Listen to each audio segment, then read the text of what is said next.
This is Dumbed Down Life number 130. I hear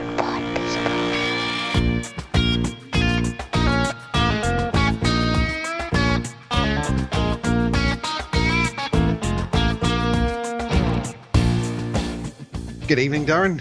Good evening, Lance. How are you doing, sir? Yeah, pretty good, thank you. How are you? I'm not too bad. I just had a thought. You be careful.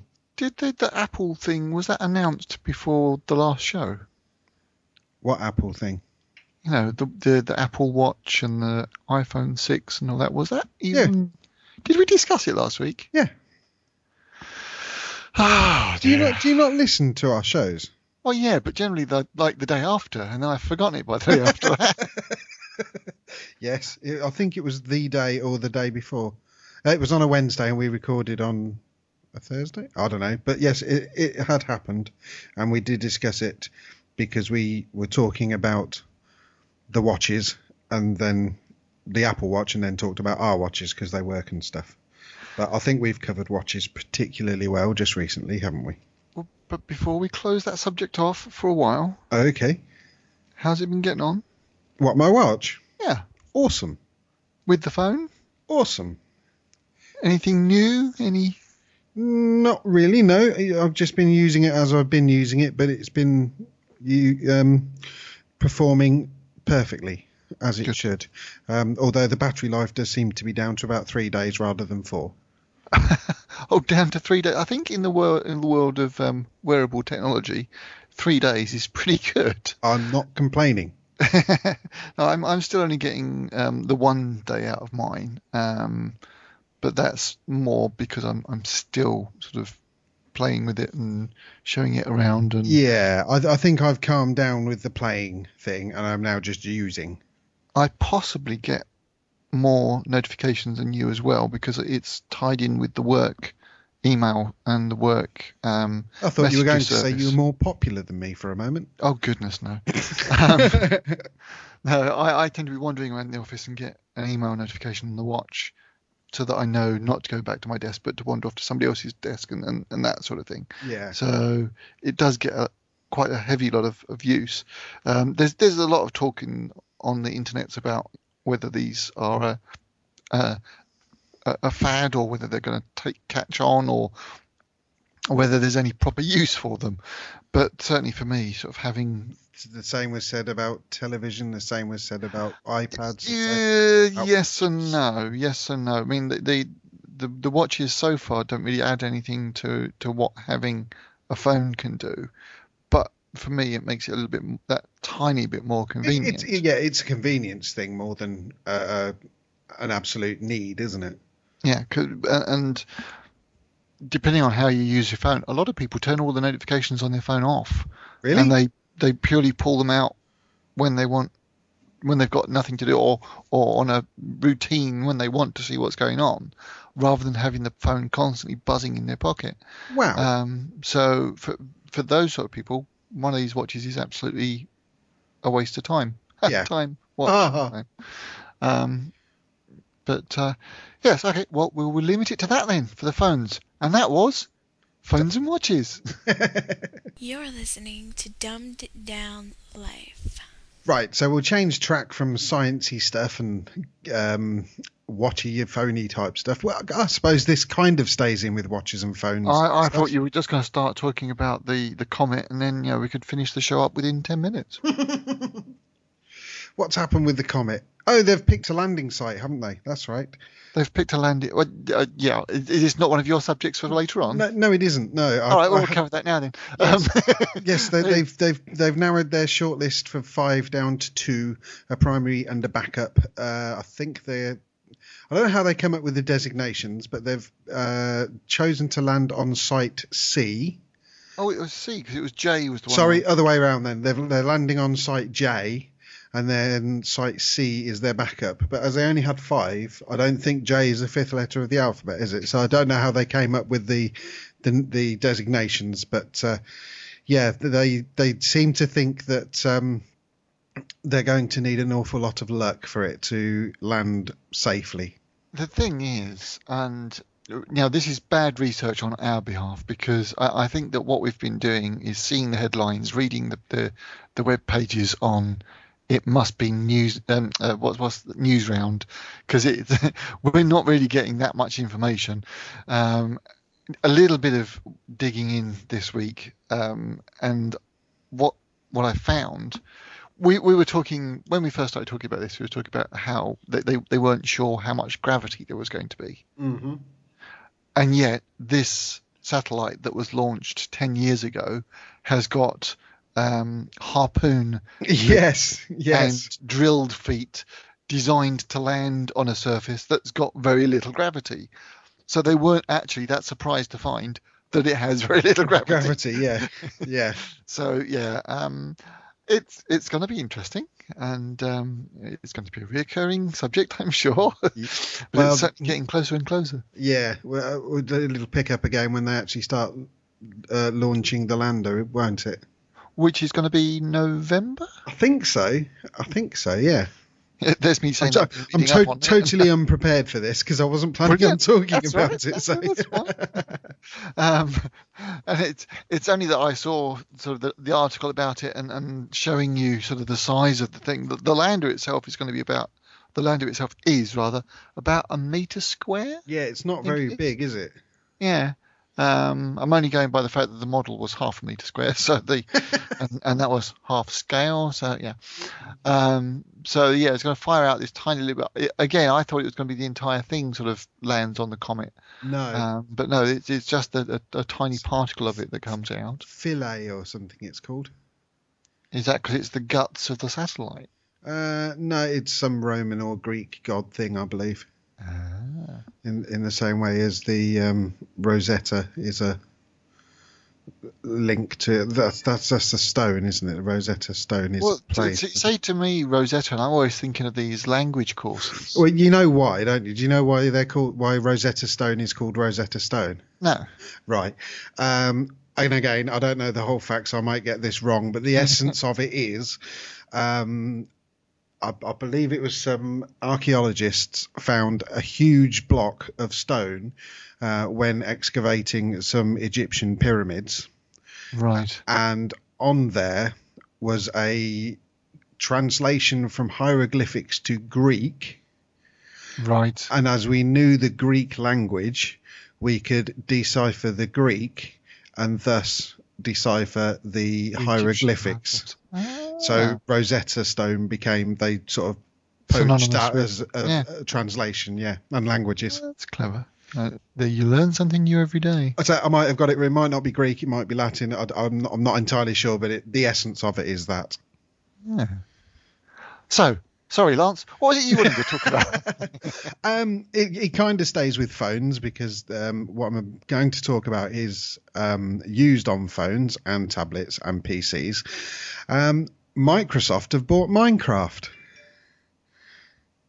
Go on then. What, how, where, why, when? Right. Microsoft have bought Mojang, the company that owns and has created Minecraft, for £1.5 billion. 1.5 billion pounds. Billion pounds, yeah, which is $2.5 billion. Dollars. That's right. I knew there's a 2.5 came into it somewhere. Yeah. Not sure. Do you play Minecraft? I don't think you do you? Well, I'm sort of. I'm getting there. Oh, really? Yeah.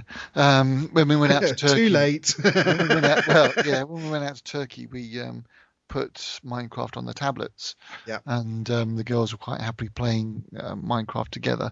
And of course, I got roped into it and was playing as well. What I'm also looking at is we're going to be replacing our Raspberry Pi with a proper television box thing in the near future. And when we do that, the Raspberry Pi is possibly going to become a Minecraft server. So you can script along using Perl. You can script produce stuff in Minecraft. Okay. Now, As you've been on Minecraft a little longer than I have, you've no doubt watched some of these YouTube videos. Oh, Stampy Cat. Pass. What I've seen over the last couple of days was Westeros recreated in Minecraft, Elm's Deep, all of any fictional world you can think of. And I think there's also been a project to recreate Denmark in its entirety. By the Danish government, I believe. Exactly, yeah. And to which they forgot to disable the TNT blocks. And the Germans come over.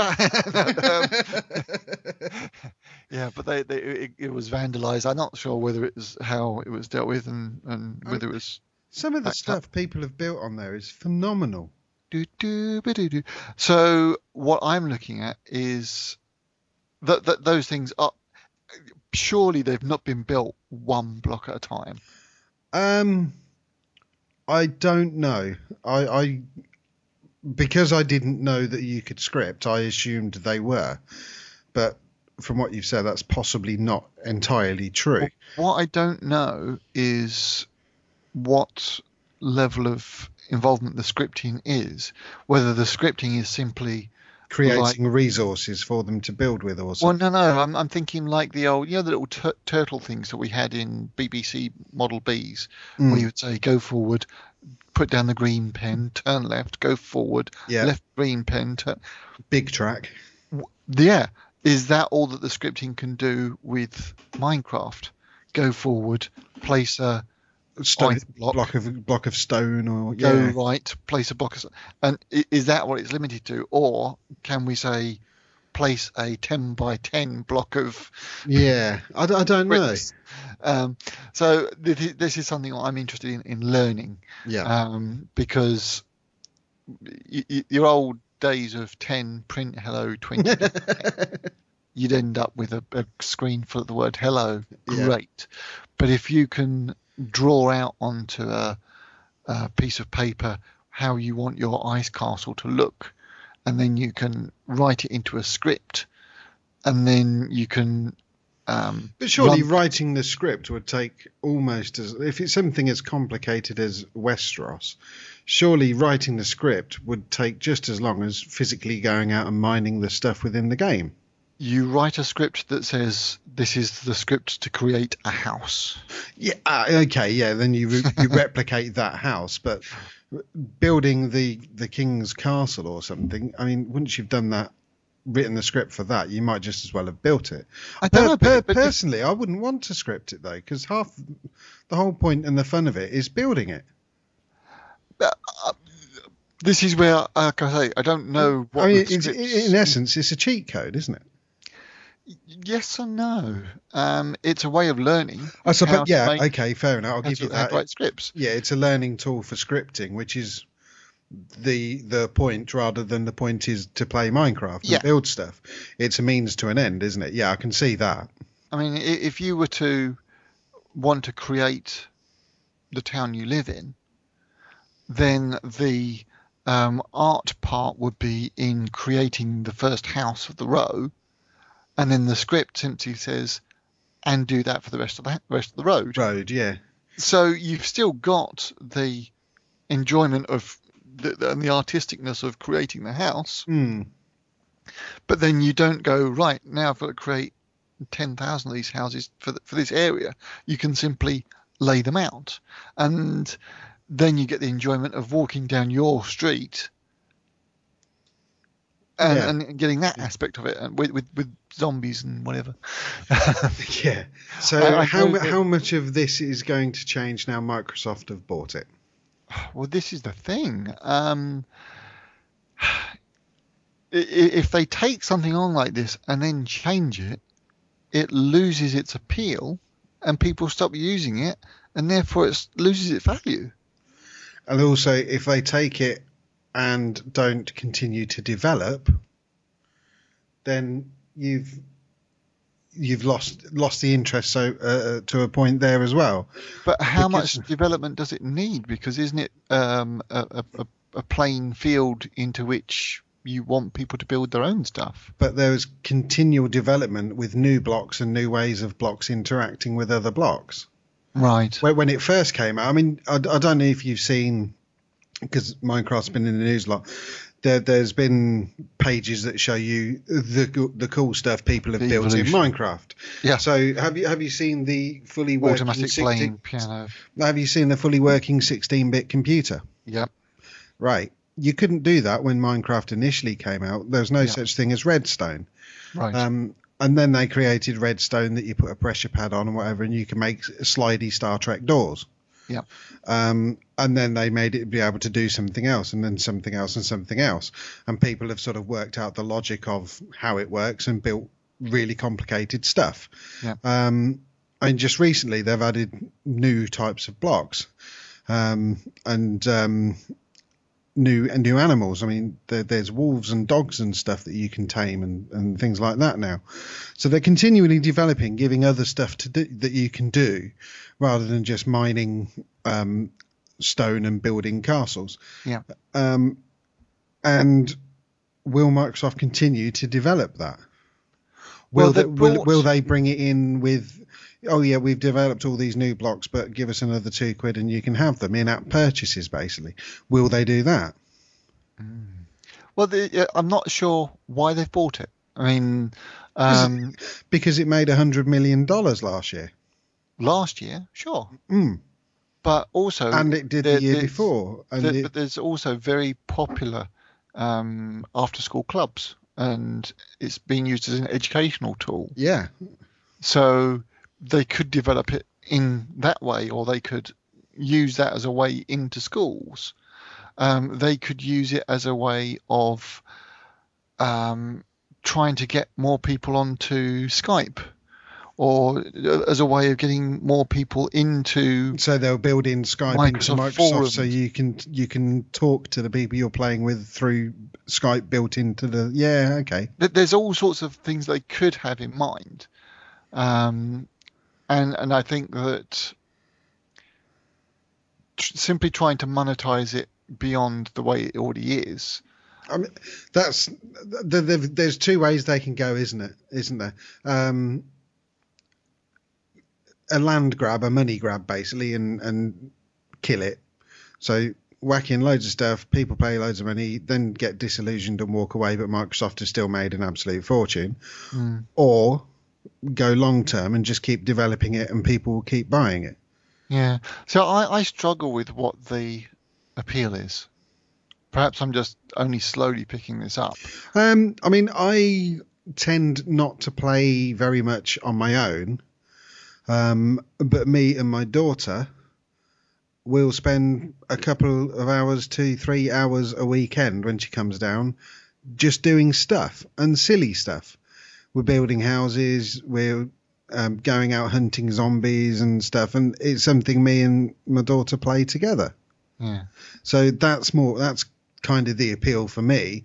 She likes to play on the tablet, and I like to play with her. So that's where my appeal is, but I don't often sit here on my own. What can I build? I kind of feel it's more of a social thing. If you get a server running and it's able to connect out to the internet, then I would quite happily play with you. Well, that is one of the things that before the Microsoft thing that was talking about, they are. I think they've already got in beta is the cloud-based server. No, it's not in beta. That's out. They do a thing called a Realm, which you subscribe and give a monthly payment to. For mobile? Oh, sorry. Okay, for the mobile, probably not. No, but I've got the PC version as well. Right. And the PC version, there's Realms, where I think it's like $8 or $9, pretty much the same as any other online subscription game. It's about $10 a month, and the data for your world is stored on Mojang servers, so you can connect anywhere you like, and you can have up to 10 people registered into that realm, of which 5 or 6 can be in at any point in time. Doesn't sound like a lot. No, it doesn't, but I think that's what it is. It's not a lot. Maybe it's. I know there's only a limited amount of people that can be in the world at any one time. But yeah, so that's where these things like Westeros come from. That would be a realm stored on Mojang servers, and a gang of people essentially will be building that between them. But only a limited, only like 10 people at any given point, as in, you know, like when we used to play Counter-Strike, maximum people was 8 people in the game at any point in time. Yeah. It's kind of like that. But when you look at something like Second Life, when there's millions, I'm sure there's not millions, but yes, there's certainly, I've been in environments where there's been hundreds. Yeah. I don't know why they've limited it. Maybe it's just to I don't know, make sure it works properly or something. I don't really know. But yeah, there is only a small amount of people that are in there at any point in time. Okay. Well, we shall watch this with interest.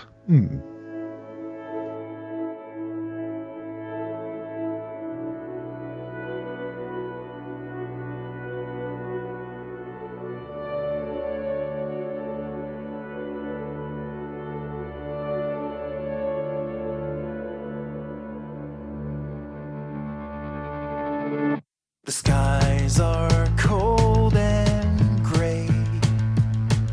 The storm is on its way.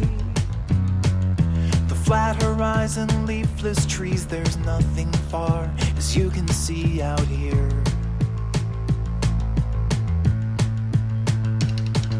You shiver like a wave. Your snow boots soles are chafed. You left your heart in paradise. You left it all to roll the dice with me. And I will shake away the cloudy skies with a California lullaby. And when you're frozen with desire, we'll put our toes up to the fire, and I will sing your cares away. Sand between my toes, your hands beneath my clothes. Memories of golden days when we first met and parted ways too soon.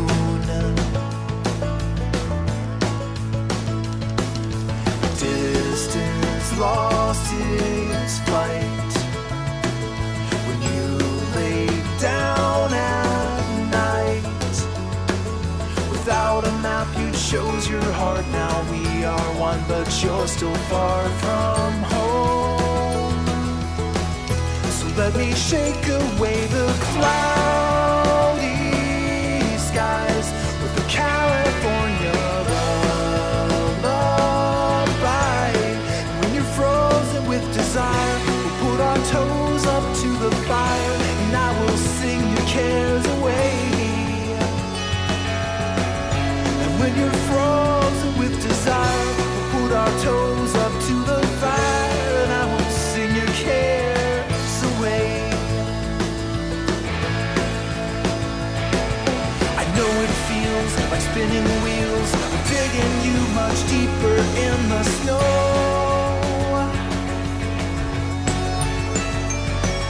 Don't worry, cause the winter thaws, and you will watch the river start to flow. And in that place, the empty space will fill you with a warm embrace, and I will hold you tight until it's home. And I will shake away the cloudy skies with the California lullaby. And when you're frozen with desire, we'll put our toes up to the fire, and I will sing your cares away. So let me take you back to paradise. All you gotta do is close your eyes. And when you're frozen with desire, we'll put our toes up to the fire, and I will sing your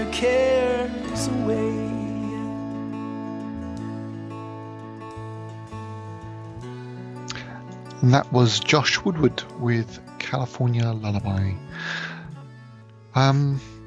So there's been voting today. Has Or as you're listening to this, there was voting the other day.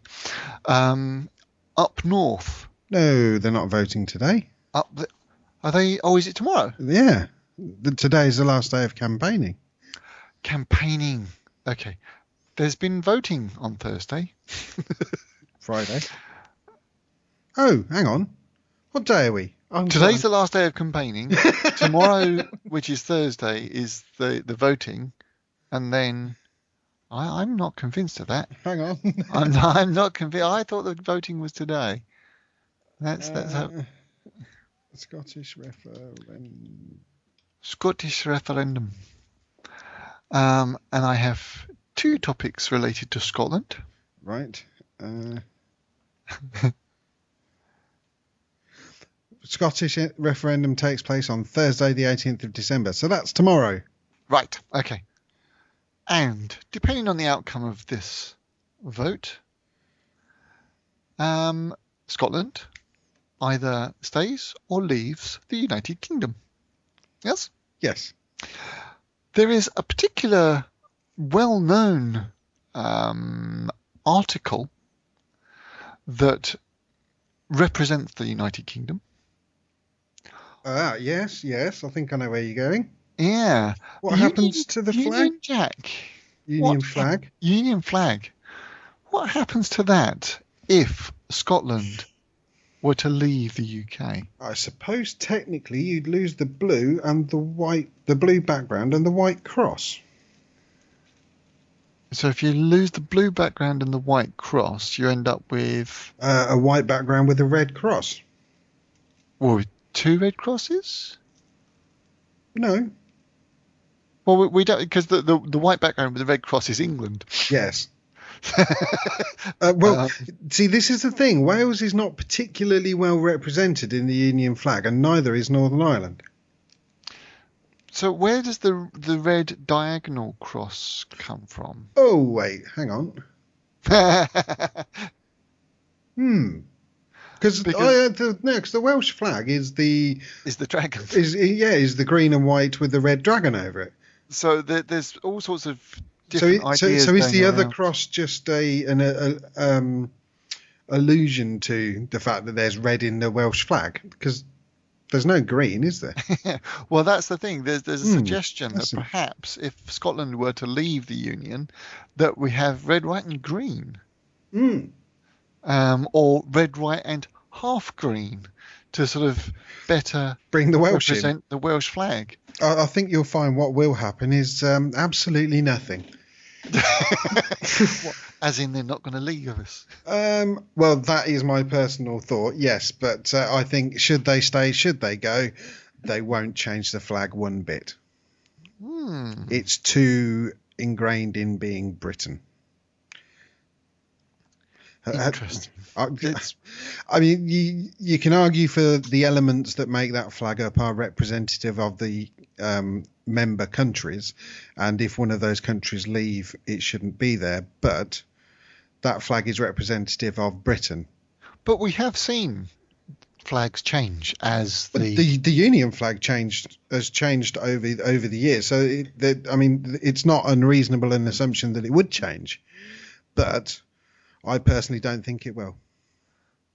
I think it would be interesting to see it change, and I could see it becoming one of these Blue Peter goes out to all the schools, and I would much rather see a flag that had been redesigned by the schools and by the youth. Rather than it going to some big advertising campaign. Yeah, you know who'll swoosh. It's like, what on earth is that? No, it won't be an ad. You know what it'll be, don't you?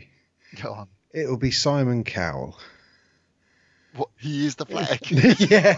No, it'll be Britain's got flags, or the flag factor, or something. No, I'm just looking at the mess that they made of the Olympic Oh God, yes. banners and flags and things where it's all very stylized. And what we need is a modern flag that represents. Oh Modern no, we Britain. don't. Yeah, No, no, we no, we don't. No, we don't. Not at all. No. But it would also give an opportunity to sell new flags and to sell new merchandise and to make collectibles of the old stuff. So I'm not sure that just carry on would be the right thing to do necessarily. You see, you've got another point there as well. Aside from the flag, the UK banknotes, regardless of whether Scotland choose to use the pound or not, on the back of the banknotes have famous British people throughout history. And isn't there some Scots on the back of some of our notes? But then they would continue to have been British part of the when union they were at the point, at the I time. suppose. Yeah. Okay. Yeah. Yeah. So that kind of stays. I did see on one of the faux news websites that some group of people had set up passport checkpoints at the border with England and Scotland. I mean, technically, there should be. Well, if Scotland's going to remain part of Europe, then it's not as critical. But There's still them if you go over to France. well, actually, passport checkpoints, yeah, but not between areas of land. There isn't always. There'd need to be a customs and excise, wouldn't there? I don't know. Mm. So come Saturday, we'll find out how this is all going to fall into place. How quickly will it happen? Because obviously they're not going to, assuming they vote yes, it's not Saturday suddenly they're a new country, is it? There's obviously a process to go through. So are you aware of the timeline? It's going to depend what they want, isn't it? If they want, if they want out of this and out of that and out of the other, then we're likely to say, well, go on then, give it a go. And then when you've had enough, you can't do it, and then come back. Yeah. Well, the example that I saw today was Czechoslovakia. Yes. When Slovak and the Czech split into two separate countries, Yeah. this was done without a vote. It was purely the head of the country said, this is what's gonna happen, and it was a mess. It was a complete mess. Yeah. And but with them, the option was either this or war. Yes. So yeah. the splitting in their case was very painful, but then a few years down the line, everybody looks back at it and says, but it was necessary. Yeah. I don't think that we're likely to go to war with Scotland if we weren't to have this vote. No. I wonder how many people you could re-employ rebuilding Hadrian's Wall. So my second Scottish subject, which I'm surprised we haven't brought up yet, the new Doctor Who. Yeah. Oh yes. Yes. Because he's Scottish. Are you completely up to date with this? Let me think. I believe so. Yeah. I think I watched one Sunday. No, I watched Listen was the last one. Listen was the last one. Yeah. So what do you think? I really like him. I like him. I still don't like Clara. You see, I like Clara. No. I thought that the first episode where he's like, "Oh, I'm Scottish. Oh, the eyebrows. Yeah. That was brilliant. And I'm really liking him. Wasn't a big fan of Listen. I'm trying to remember what happens in Listen. It was yeah. Spoilers, if just in case you haven't seen the Doctor Who episode yet, we are going to be talking about the episode now. I kind of liked the twists in it, but I don't like quite how integral they've made Clara to the Doctor's history. Because at the end of it, when she goes back to him as a child, the things that she does essentially pushes him into becoming who he became. Yeah. Now, I didn't like that it all seemed to be just based on a whim. He's he stood there and just simply gesticulates that when you're talking to yourself, it's because there's somebody else there. It's like, oh, really? That's not the cry for help that you normally get, or the accidental landing on a planet that you normally. It's. I think that's what I liked about it, because it was different. It wasn't a monster of the week, like you say, land on a thing. Oh, there's some weird stuff going on. It's a monster. Let's sort it out. It was something slightly more intangible. I think it was an attempt to make those people who aren't scared of stuff under the bed scared of stuff under the bed. It's to get you back behind the sofa, which didn't really work. Not obviously because I'm 43, not 12. But it just seemed to be an attempt at being scary without there being anything scary, so that it would. But aren't those the best kind of scary? The things that are all in your head. Rather, I've always found a good horror movie to be ones where you don't see the monster. Well, the best scaries for me in modern Who are the Weeping Angels. Yes, absolutely. But I think because you don't see, with them, it's because you don't see anything gory. Which, in that way is right. You're not seeing anything gory happening. You're not seeing them do anything scary, but just don't blink. Great. Yeah. But the whole premise of Listen, where there is something under the bed, or is there? Ooh. I'd say I liked it because you spent the whole episode. I suppose you could look at it as a bit of an anticlimax, but you spent the whole episode waiting for that thing under the bed to come up. And it never did, because it turns out there wasn't anything, which I suppose you could read as an anticlimax, but I kind of liked it. I tell you what, though, if I was a young boy and a feminine hand grabbed my ankle and said, "Get back into bed," in a female voice, I'm not sure I'd be scared anymore. Hi, this is Scott Segler, author of the novels Infected and Contagious, and you are listening to Dumbed Down Life. So we talked about this leading up to last weekend, and having just spoken about telly, have you had a chance to watch the Formula E race, sir? Yes, I have. What's the funny? What did I miss? I lack of preparation for this week's show, and I really thought I had very little to talk about. And of course, I watched the Formula E race. It totally slipped my mind that I'd done it. I've had a very busy week at work, to be fair, and my brain's a bit like soup. So, no change there. Yes, I did, and I enjoyed every single minute of it. Now, I started watching it on Saturday morning, and with nobody else in the house was awake at the time, and then slowly, because we had the girls this weekend, slowly people came down while I was watching the race. What was a big interest with this race, which we don't get with Formula One, is because it had the little lap counter in the corner saying that there was X amount of laps out of 25 left. It was like, oh, it's only 25 laps? Yes. Oh, I'll watch that then. And yes. I ended up with people sitting there watching it with me. Whereas the Formula One, it's 60 odd laps. How many more laps? Right, yeah.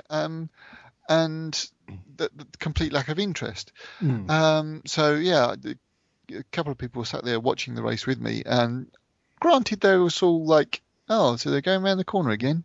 Wow, they're going around the corner again. And how fast can they go? 135 mile an hour. Is that it? Well, that's what they're limited to. They're limited. Why are they limited to it? So the batteries last longer. Yeah. Why are they making that funny noise? Because they're electric. Yeah. And it's, but the fact that it was a shorter race meant that people were more interested to put the time into it. Plus, I think the drivers had to race more, or try to, because they've only got so many laps to actually gain places. They had to race more because of that. They were all in the same car, therefore it was more of a driver competition Yep. than a car competition. Yep. And the track itself, it's very strange the way that the Formula E website is working. I can't easily find the circuits. No, I couldn't. I'm not sure if they're even on there. Even looking to see what the circuit was for the race that they've just had, I couldn't find it on the website. Which, okay, well, maybe it's just an oversight, or it might be a badly designed website. So yeah, I mean, I wasn't that impressed with the circuit, in that it seemed like a lot of left turns with a chicane in it. Yeah, a lot of left turns with a chicane in it.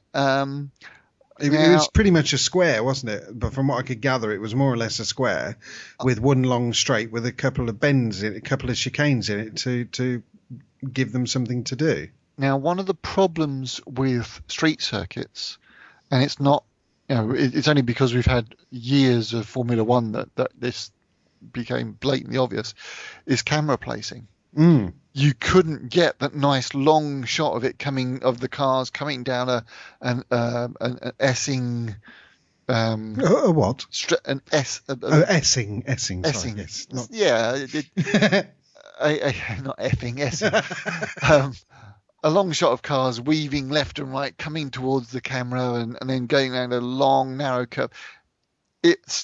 You've got a quick shot of a car coming towards you, and then the 90-degree corner, and a quick shot of a car disappearing before, and it wasn't very well covered by cameras, I don't think. I'm guessing. I mean, this is the first time they've done a street circuit or that circuit ever, I think. Yeah. So I'm guessing as the season progresses, the powers that be will look at that and think, well, how can we improve that?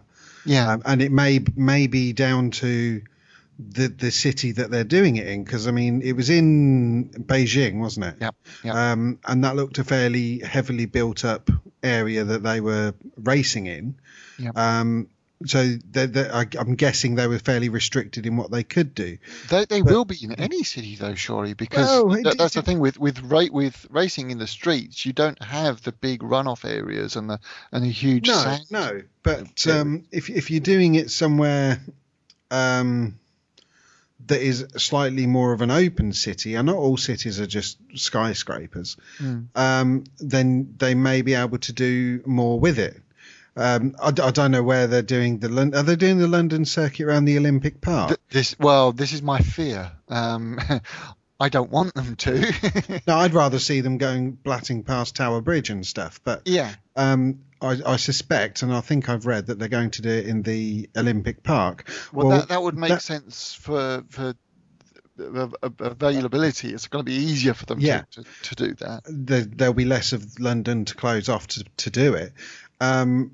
Well, that park is slightly more open, so I'm guessing they'll be able to put better cameras in there. In America, those roads are really big. Yeah. They're much wider roads than you had in Beijing, so they may be able to set up travelling cameras and crane cameras and stuff there. So I think that very much depends on the city that they're doing it in. Yeah. And again, like I say, this was the first one that they've done. They'll look at it and go, well, we need to improve that. How can we? And sort of adjust it as they go on. Because I don't know about you, but having seen the races from the track side, or having seen the cars from the track side, the vivid colours and the reflective colouring of the Virgin car and all that sort of thing, very prominent, very obvious. When you're looking at these cars nose on, as a lot of the shots were, it wasn't as obvious, and you were relying a lot more on the helmet colour to tell who's doing what. Yeah. The quality wasn't fantastic. What, of the cameras? I thought that. I wasn't sure, because we're spoilt now and we watch a lot of the stuff in HD. And unfortunately, we don't have access to ITV4 HD. So we were watching this live on the standard resolution. But I mean, and it seemed to be very pixely. A lot of the times, the thing that shows you the speed and the power usage and all that was at some points that was unreadable. It's illegible, yeah. But I also noticed that specifically around where the chicanes and that were, the picture was breaking up. Oh, right. No, I didn't notice that. Whether that was just, I think I was streaming it. Right. Because I watched it Sunday night. So whether my broadband connection it was having a moment or something and it wasn't streaming particularly well, I don't know. But it did break up quite a few times. And technology aside, because we've spoken mostly about technology here, that last lap. Yes, absolutely. It was... well, I'll tell you what it reminded me of, much more than a Formula One, because the cars look like Formula One cars. There's no getting away from it. Formula One cars with a few extra bits on and a few things taken away. But the race played out much more like a touring car race. Right. Now, you've been to touring car races with me. Times, yep. There's some argy-bargy going on at the beginning of the race where people are jostling for position. It kind of settles down. There's a couple of changes of position throughout the race. But you get down to the last 2 laps and everybody's just going for it. And that's when the excitement happens. And that's pretty much how this played out. I mean, that last lap where, who was it? It was... Prost and Heidfeld, wasn't it? Yeah. Heidfeld hunted Prost down 3-4 laps before, from 4 seconds behind, got it up to, being able to go by him on the last corner of the race. Yeah. Prost didn't really like that, did he? Well, see, from what I saw, and I've not watched it over and over again since, so I might be wrong, but it looked like Heidfeld had left it too late. No. I don't think that had Prost... I'm not sure that Prost had anywhere to go other than off the track or into him. No, he had plenty of options. Did he? Yes. Okay. The road was wide enough to have 3 cars on it. Right. Heidfeld was alongside, if not a nose ahead of him. Yeah. And Prost just steered left. If you actually look at it from inside the car, he looked to his right. They replayed it from sort of the camera that sits above the driver's cockpit. He looked to the right. Heidfeld wasn't there, so he chose just to steer left. Oh, okay. So he didn't look to the left. He looked to the right he and looked then steered left. Yeah. And there was plenty of room for the pair of them to slow down and get around the corner. Prost just got it either deliberately wrong or made one hell of a mistake. Was there any kind of investigation into it? Yeah, he's got a 10-place grid penalty for the next race for causing an avoidable accident. Yeah. So, I don't think he deliberately set out to hit him. I do think he deliberately sort of jerked his car over to the left to sort of unsettle Heidfeld into sort of braking and pulling out of the manoeuvre. Completely misjudged it and just literally sideswiped him. Yeah. I don't think it was intentional, but he did cause the accident. But the accident itself, that was heart-stopping. Yeah, absolutely. I'm amazed Heidfeld got out of that and ran. It was interesting to see that he got out of it, and there was no leaking fuel, there was no fires, there was... And the marshals came up and rolled it back over what was left of it. Yeah. That did cross my mind when it was lying upside down and what have you, that, yes, there is no fuel to go, but these batteries, do they have battery fluid in them, or are they just a complete solid thing? I don't understand how the batteries... Are they basically the same technology as a mobile phone battery, but just a lot bigger? I believe so. Right, okay. And the big fear of that is that if you hit a mobile phone with a ball hammer, it will go bang. Oh, will it? Yes. Oh, yes. That's something to have a look at on YouTube. Yeah, I shall be later. Don't try that at home, folks. But yeah, if you... short them, if you hit them, there's all sorts of things that will make a lithium battery rather nasty. So this is why for fire lighting at Scouts. Well, this is why they've insisted that the battery is part of the structure of the car and it's not something that can be removed. Right. And it is so well protected. So when it comes down to it, you've possibly got the heat that's going to be in the brake structure. Yeah. It's And the possibly the only drivetrain. thing. I mean, you got the spinning gearbox and everything. It still uses gears. Yeah. But does that get hot? Oh, it's friction, isn't it? So it will do. I guess it does. Yeah. It's still got a drive shaft that's spinning around at so But many you've not thousand got the revs a minute. You've not got the hot exhaust. Okay, you haven't got an engine that's sitting there at a couple of 100 degrees. No, you haven't. No, fine. Which is what's more frightening when you've got a car that's upside down. But having and said suddenly that, bits are falling onto the engine. having said that, the motor itself, that will generate some heat, won't it? I mean, you've used scale electric before. The engines in the motors in those cars get incredibly hot, and they are essentially just really big scale electric cars. So, the question for your next recording, Yes. Mr. Goodman, Yes. the heat that's generated in a Formula E car, where are the hot spots? And how hot are we talking? Are we talking about hot spots that could start a fire, had an accident, ended up sort of slightly different to the way it did? Challenge accepted. So you can't complain about not having something to talk about next week. We're going to have to come up with a jingle for Ask Lance, aren't we? Maybe I could write one on my ukulele. Sorry, you could write one on your... So you have a ukulele and this is something you weren't going to talk about. Do I have a ukulele? Yes. It's turned out nice again, isn't it? I shall be going cleaning some windows. So I think that is as good a place as any. I think so. And thank you for listening. And hear you again? No, talk to you again next week. You can call the Dumbed Down Life crew on 07092 274 759. You can follow us on Twitter. Our account name is dumbdownlife. The email address is ddl.podshow@gmail.com. The website address is www.dumbdownlife.com.